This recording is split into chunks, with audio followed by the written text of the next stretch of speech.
Welcome to yet another episode of Innovation Odyssey. Today I have with me in the studio the very, very energetic Mateusz Wojdylo, who is the CEO and CVO at ShareP. Welcome, Mateusz. Hi, Renu. Thank you for the invitation, and I'm really glad to be here. I had a feeling that it's coming. Somewhere in my guts, it was a gut feeling, yeah. And here we are. Yes, I had a podcast before, and your profile didn't fit in, but in this one it fit in. Because I look for entrepreneurs with global experience, lived in one country, started a business in another one as well. So anyway, I want to give the floor to you. Who are you and what do you do? So some say I'm a human being, but there is also a group of people that saying I'm a robot, because if you want to be an entrepreneur working and developing really quickly companies across multi countries with different people and so on, and you want to bootstrap, which is that's the best way to grow.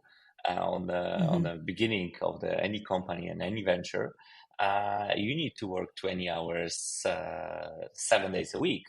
And there is nothing wrong with that, because if you love it, you can do it. I mean, some people spend 7 days a week on a beach laying down, and no one says, why you're doing it? No, don't do it. It takes so much time. No, because if you like it, yeah.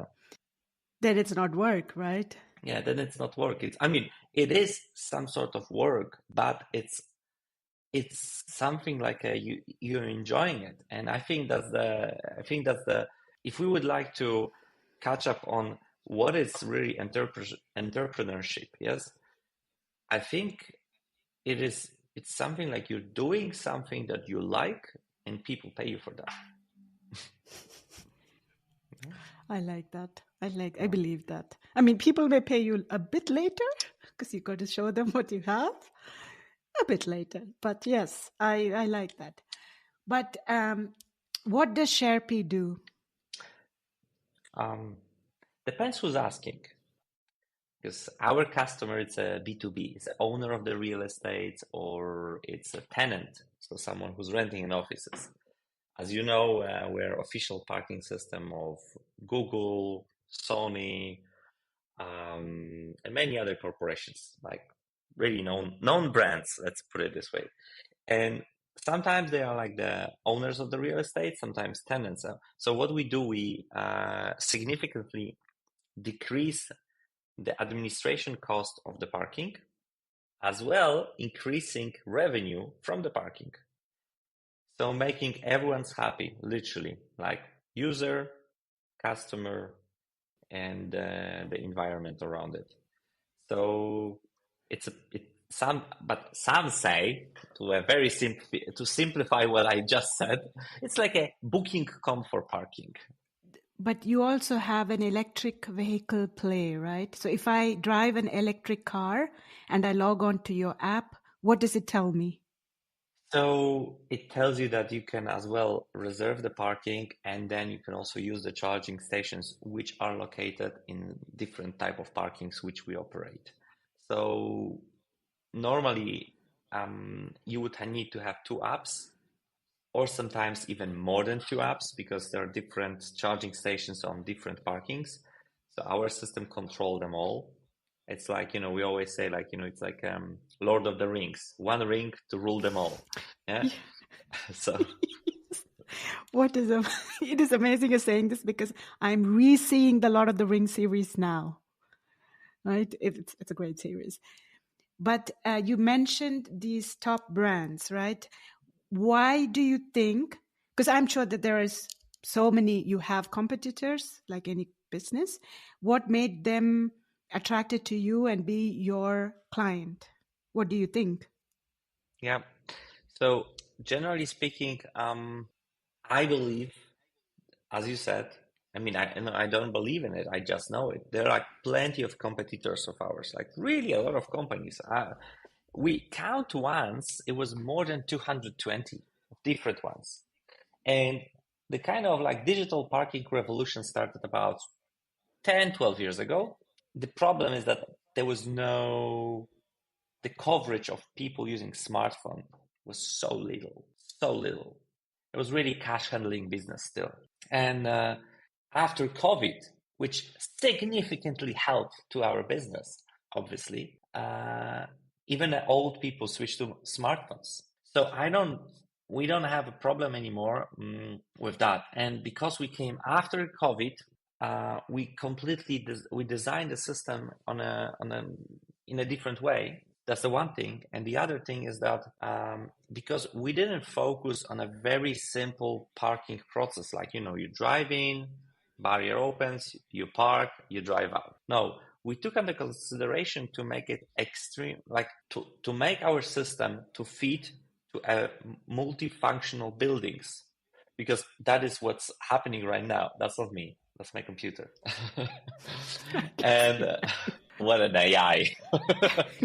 So the thing is that according to Cornet, this is the biggest global tenant organization. They claim, and they did the research across the globe, 65,000 other tenants and users and so on. Multifunctional office spaces. That you have like a cafeteria where you can just sit and work. You can have office space, you have conference rooms, you have apartments, you have maybe small shopping mall. That's the new way. And we fit there perfectly. We just build a product that it's needed now. And there are maybe a few other aspects. Yes. But did you start off with regular parking for regular vehicles and then you added on electrical vehicles? Or was that always the vision to have that? No, the vision was to fix the problem for myself, because I needed a possibility to flexibly rent a parking spot during when I'm coming for a business, and I need it for a few days every week, every month. And so I just built a system for myself. And it happens that then others were willing to use that system, and it just triggers, oh, damn, this maybe is a good idea. I mean, it could be a good business. It could be scalable, because the problem is everywhere, not only in that place. So. And did you build the app, the service for Switzerland, or did you build it for Poland? It all started in Zurich. It was from the beginning. We built it in 5 languages.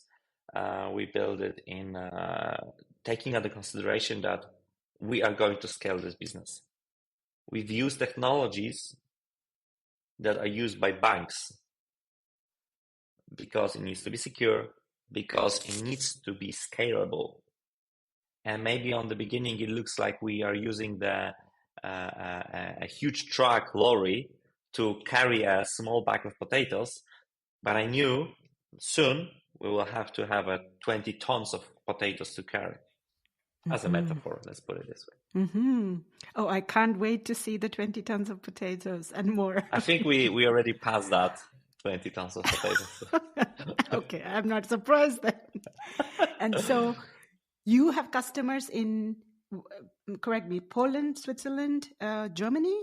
Customers as a B2B, yes, we have in those countries. Users, we have from 21 countries right now. Wow. So do you support 21 languages? No, we expect that they at least speak 6 of the ones that we support. So, and I think the system is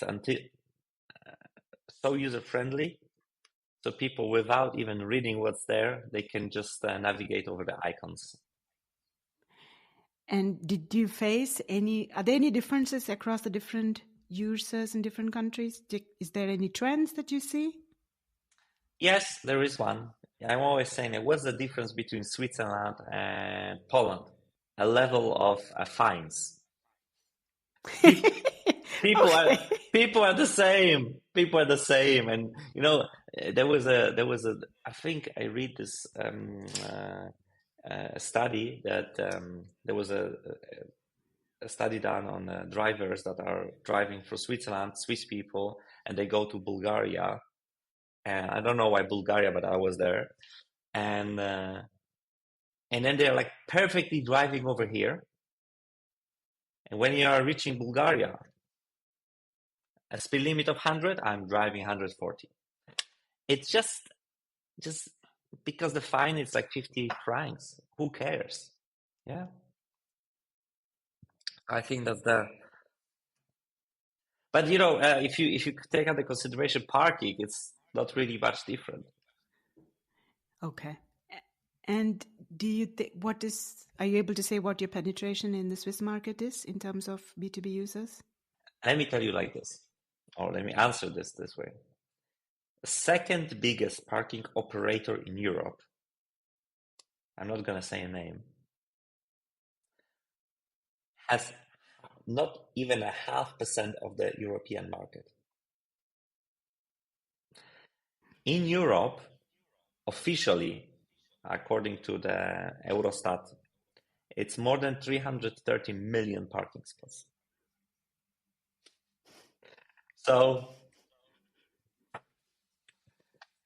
I mean, no one ever with unlimited even budget achieve to get more than 2% of the market. Because that's the way real estate market is. It's defragmented, and it's always have been defragmented. So more or less that's the situation. That's always have been this way. So okay. AI, how do you plan to use AI? Are you already using it? the question is, what is AI? Yes. No, I'm always like, this is, I remember November I was sent by Swissnex to represent Switzerland over 20 years anniversary of Swissnex in San Francisco. Was sent there it was really cool, really great, fantastic. I mean, an amazing trip. It was November and it was warm there, by the way, or like warmish. At that time, there was a conference of ChatGPT, OpenAI, and I think it was a presentation of the ChatGPT 4 Pro, like Turbo. It was a huge conference, a lot of developers. It happens that I've been in the same hotel, and really cool. And what is AI? I mean, I know I will simplify it, but it's a huge Excel sheet or like a Google browser, but just with more accurate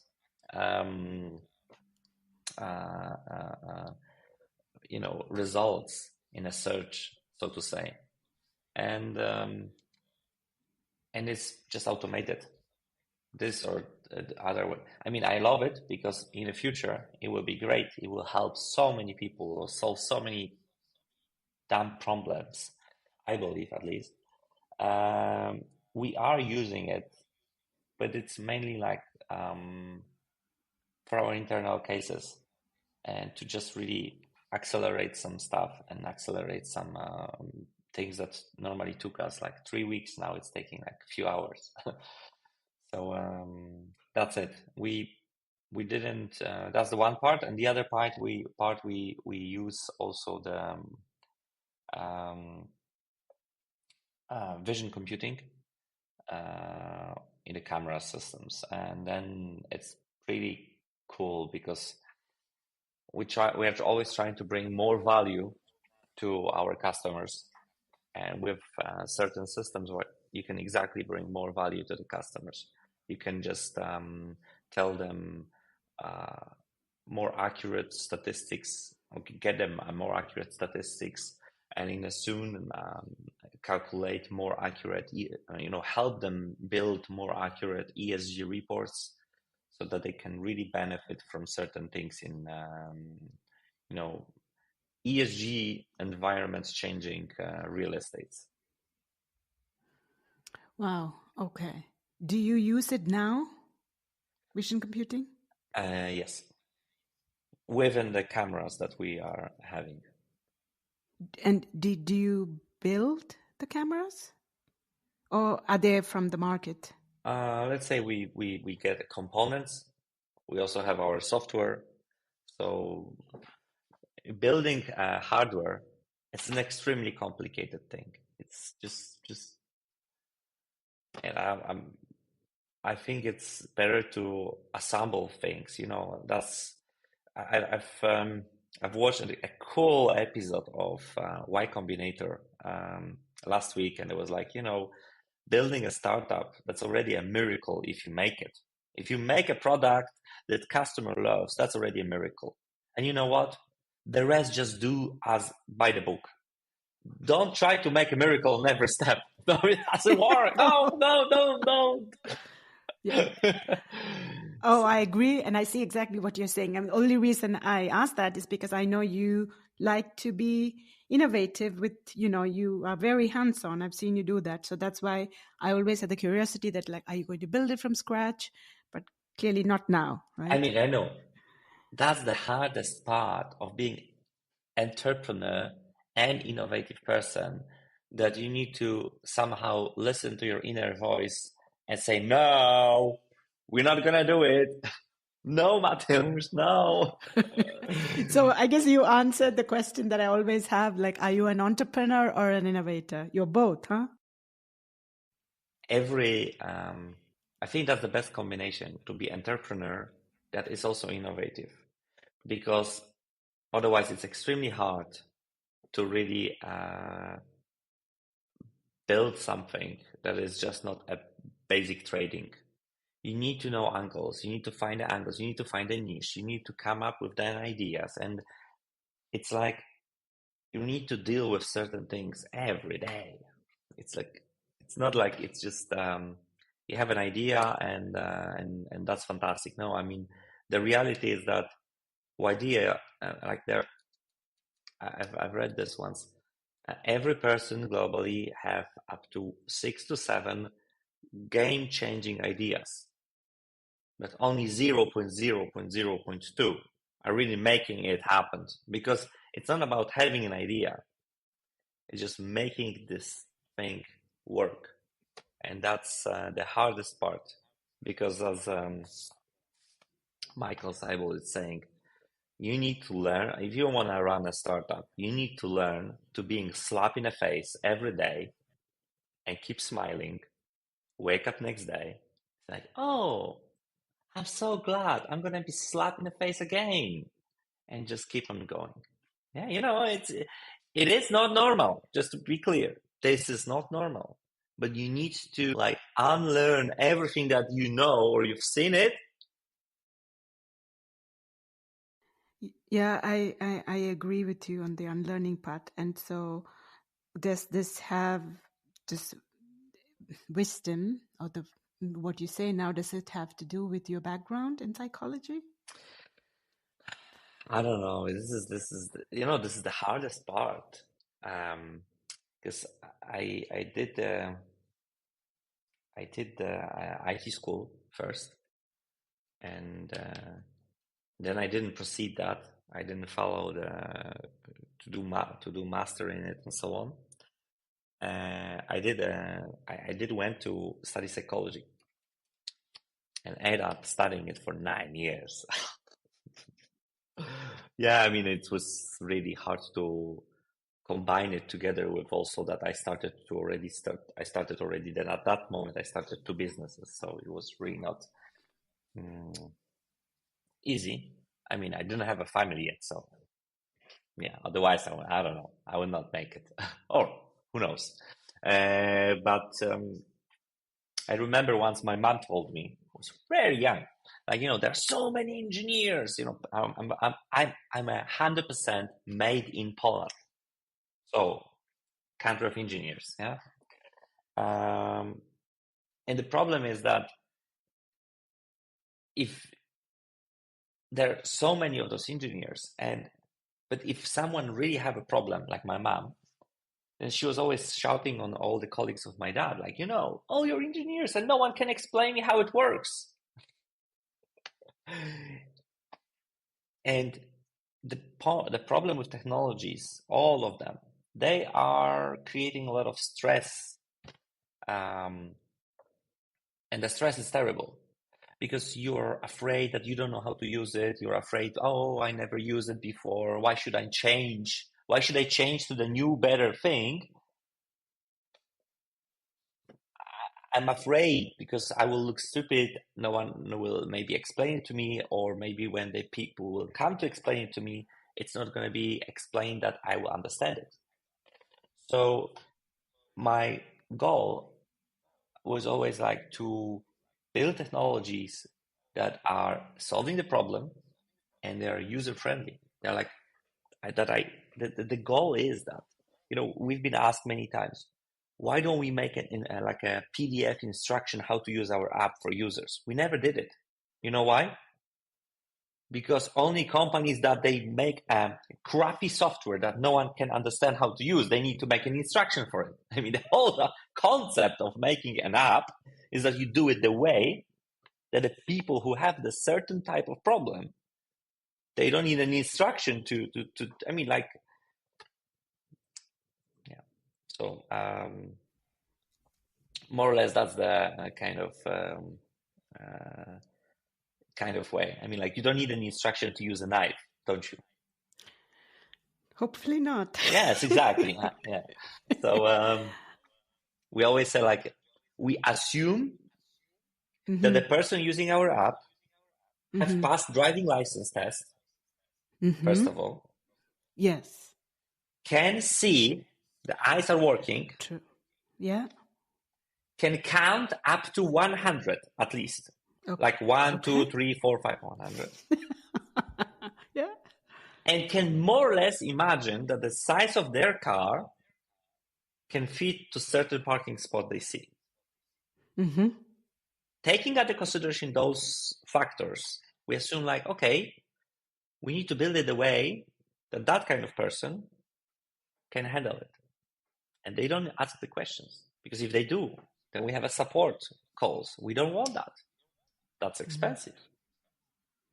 I see. Okay. And so the review for the app has been very good, I presume? So far, yes. I mean, except sometimes we get our competitors are not helping, obviously. But as my colleague says, we delivered our application to the most advanced technologically company globally, Google, where every engineer, which is doing nothing else than building and solving and making the most complicated systems, are using this app. And guess what? They are not complaining and they are happy. I think that's the best possible reference I could get. Yeah. Amen. That's what I would say. And I had, going back to ShareP, I know that you did some humanitarian work in Ukraine. What was that about? And is that still continuing? So when the war started, I mean, we bootstrapped, so we didn't have money really. We thought, like, can we also help? Polish people have helped Ukraine a lot. In May, you can't just really even put a price on it. I mean, you can put a price on the physical goods that we delivered or given and so on, but for the other stuff, no, you can't. So, and then I thought, like, how can we help? Can ShareP help as well? Because, when there is a war, on one side, you have a border where some bad guys are attacking you and then you will need to defend. But then you still have cities that are alive. I mean, like, people are there. They just need to go somewhere. They need to do groceries. They need to travel and so on. And it happened that during the war in Ukraine, some cities, they have such an increase in cars, like, in hundreds of thousands, more cars suddenly happens to be in the city, how to handle it. So in that case, we reach out to United Nations and we said, like, oh, we have a technology that can solve the parking problem in a very dense cities, and that can also help those cities to increase their revenues, because the cities, especially during the war, they need revenues. And then we have EV charging technology. I mean, before the war, Ukraine was number one country among in regards amount of electrical cars in Europe. Wow, I did not know that. And the second biggest buyer of Tesla after Norway. Yeah. So the thing is that we say like we have also this charging angle, EV charging angle, and then people can have it as a business and they can make money, and you know it's really cool. So we got a grant from UN. Long story short, and I've been going there during the war. I've been delivering some stuff. We've been doing some trainings, installations. We organized a huge conference with the colleagues from Lviv, from City Institute. There was a lot of people from other cities, and you know, it's really nice because of those things. I mean, it's not about money, it's about giving hope. Yeah. It's mean, I'm coming there. A normal person would say, oh, no, it's dangerous. The bomb can hit you. I mean, there was bombarding even when I've been there and I had to go down to the shelter. Okay. But it just not, you see this hope, the happiness that those people don't feel like they are, oh, no one wants to visit us. No one wants to come to us. And the cities are beautiful. It's just, I think I felt that was the right thing to do.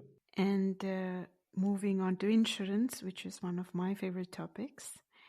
Do you have footnotes into insurance? Are you doing something with them? What do they like about your solution the most? You know, I think we talked about it more than 2 years ago, and I still highly believe that this is a fantastic angle because we deal with cars. I mean, every user of ours, it's a car user. They need to have insurance, obviously. And I think we managed finally, by the way, to convince one insurer, quite big one, significantly big. And we started the project already. And now it's in an implementation phase. But, you know, from my little experience, as you know, from the insurance sector with the safe side, I just know that things take long time there, like really long time. There was even a joke I learned in a reinsurance company made by the IT department of this reinsurance company. Not gonna say a name. You know, the very innovation approach they put to their monthly magazine, internal magazine, was that in a conference room they changed the table to round corners that people can easily go around it. And the person was interviewed who came up with this idea, and that was called like really a fantastic solution. And now we should ask ourselves the question: should we cry or should we laugh? But on the other hand, do you want the insurance companies to be highly innovative? They need to secure that in case something happens, you're going to get money or you're going to get help. So I'm not surprised that they are like, after real estate's the least innovative industry in the world, real estate, it's because the calculation for the buildings when you invest or you go into it 60 years. So like, you know, not much place to innovate. I mean, there is, but it's a different, they have different problems. Yeah, they have different problems, especially now. I mean, but like, you know, people have to live and work in a space. So real estate will always have demand, right? And then comes with, it will change because probably it will change faster now than it did 20 years ago. Because I don't think if you don't evolve, you really will not be around for some time. And insurance, I think that you are really playing the long game. And as you said, you know, you don't want an insurance policy that changes dynamically. You really don't, because you don't have the stability. So they take their time. But when I think about insurance for just things that you said, it's overall, it's like a few $1 trillion, right? In generally, and auto is probably around $500 million generally all over the world. So, and you have a captive consumer already. That's brilliant. So I hope that you continue that long pilot, and that, you know, you don't step back and you continue with that. And out of curiosity, are you doing anything with the data coming from that? So that's the one of the things we are working with like with the vision to really analyze and help to assess something, but while at the same time keeping all the rules and restrictions regarding GDPR. And I think we achieve quite good results so far. So can't speak about the details so far yet, but it's really satisfying for all the parties. Yeah, so that's cool. And I was always like advocating to some insurance companies, like, guys, you secure your money with real estates. People living in a real estates, they park there, they have cars. They sometimes don't know that the real estate fund that owns this building, it's an insurance company, because they only see the Bewirtschafter or the Verwaltung, so like someone who takes care of the building, their name on the board, and most of those, and so they have customers on the plate, like no marketing cost. They are there. Hello. And we have technology to explain to those customers that because they live in this building, they can get the insurance for the car maybe cheaper. It's like squeezing a lemon. But on the other hand, then the insurance companies are spending really millions and millions of Swiss francs or euro for advertising insurance and so on. And it's just, they're like shooting in the crowd, like, oh, maybe we're gonna catch something or something. Here they are in your buildings. Yeah, and you have to get them, in this case the horse, you have to get them to the water and make it drink. Insurance is a lot like that, but it's a big enough market to not neglect. And I want to kind of go back to the spirit of the podcast, where I talk to entrepreneurs who've born in one country, started business somewhere else. You said you are made in Poland, and now you're in Switzerland. How has that journey from one country to the other impacted your own innovation journey? Because you have had multiple companies in Poland, right? And now you're doing it here. So are you doing anything differently?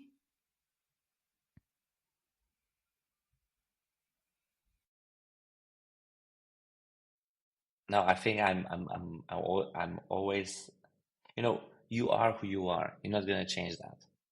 It's if you have problem with that, go to your parents. It's their fault. Yeah. And then if they are not there, go to the grandparents. They also help. Yeah. And that's it. And I believe that if one have a great product or really a will to make a difference, doesn't matter. I mean, of course, you need to respect the local culture. You need to respect all the local rules. You need to adjust to it. So, and Polish people are very good in it. So they don't come and say like, oh, I come to visit your house. And it's like, oh, now you adjust to my way of doing things. No. Normally Polish people ask like, how do you prefer to do those things with us? Or like how, yeah. So this is like a cultural element in Poland. Like we really fit well everywhere. Maybe all the, hundreds of years of wars. You just learn a lot of cultures passing by. But I think it's the good point is you should not fake yourself. No one wants to buy a fake of you. You can improve yourself. You can get a new degree, training and stuff. But I'm always optimistic. I'm always smiling. I'm always like, I don't see problem. You know me, and you know that my definition of problems, it's on a completely different level than a normal human being. So I always feel like, okay, how can you solve it? I don't see. I mean, like I always told, like I was saying, like the two impossible things from my perspective. You cannot really turn and scramble egg back to an egg. we could go on with that, but just, you cannot as well fly to Saturn and get back in a one lifetime. It's not technologically possible yet. The rest is just a matter if you really want it and you have a budget. But budget really comes really far there, because look, I came to Switzerland. I didn't speak German at all. Now I do. It's been 3 years. Yeah. I didn't know anything about real estate business. Now I know everything, I think, about the real estate business, how it works. I know all the companies. And without any budgets and marketing, because we don't have marketing, we built a brand that is known, I guess, by practically every real estate company, at least in Switzerland. And, so you can do that. And I remember I've been working as well in UK in my life. I've been doing some business either in China or something even in Africa. There's an episode in my life with that.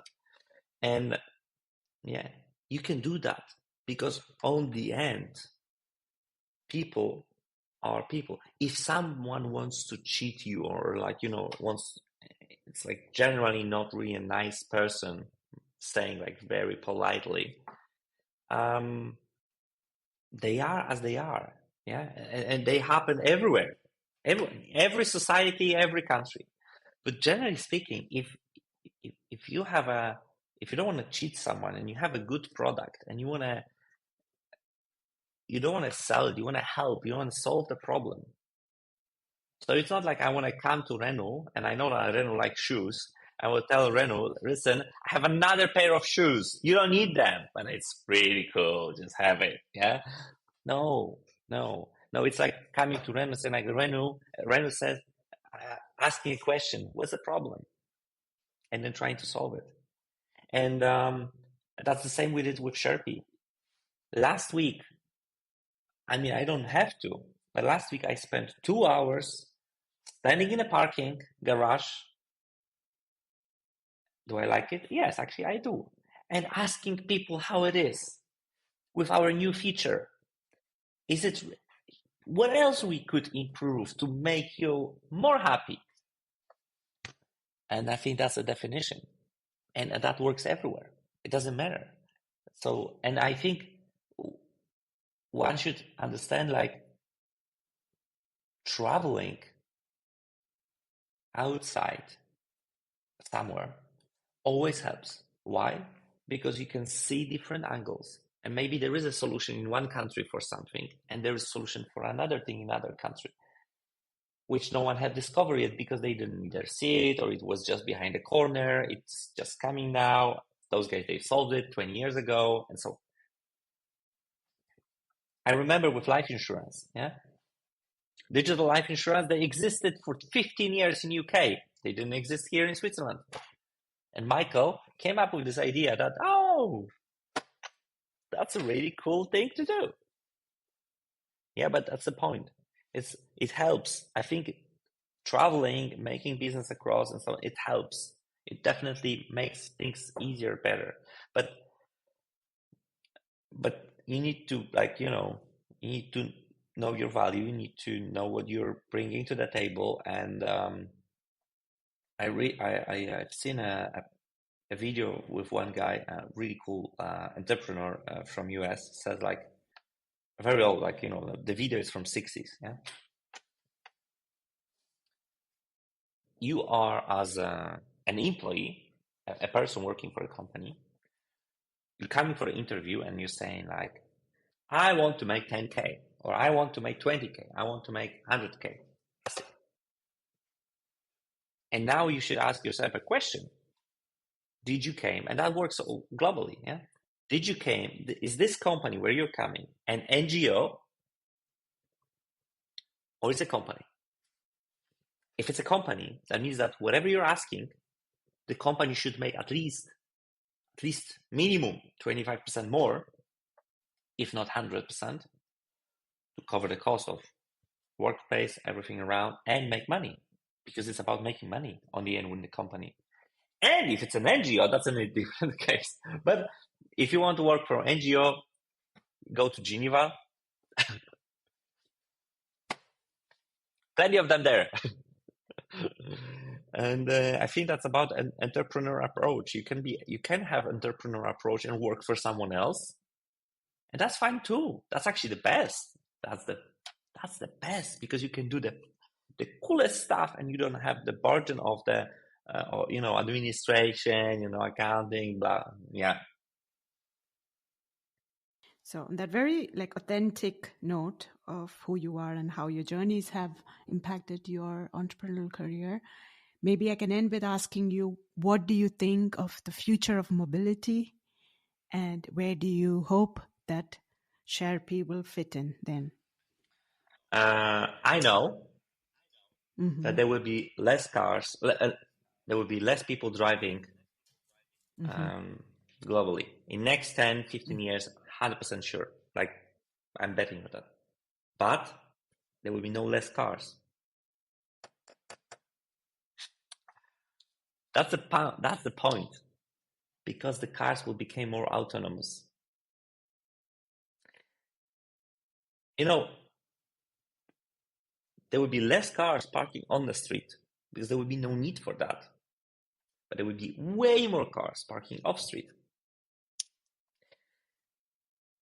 I'll just give you a fun fact. There is a street which is Thurgauer Straße in Zurich. It's when you go to airport. Roughly, it's about 29,000 parking spots there. Just one street. Off street. They're underground. No one sees them.